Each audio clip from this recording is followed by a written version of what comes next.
রক্তের ভাইও তোমার আপন থাকে না যদি তোমার হাতে টাকা না থাকে। পকেট টাকায় ভরা থাকলে সবাই কদর করে, আর প্রয়োজন ফুরোলেই সম্পর্কের ওজনও হালকা হয়। টাকার অভাব মানুষকে শিখিয়ে দেয় কে প্রকৃত আপন।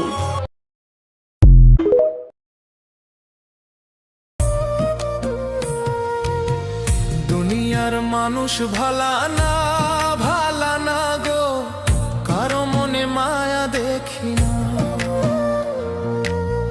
দুনিয়ার মানুষ ভালা না গো, কারো মনে মায়া দেখি না। মানুষের এমনই রীতি গো, স্বার্থ ছাড়া কিছু বোঝে না, স্বার্থ ছাড়া কিছু বোঝে না।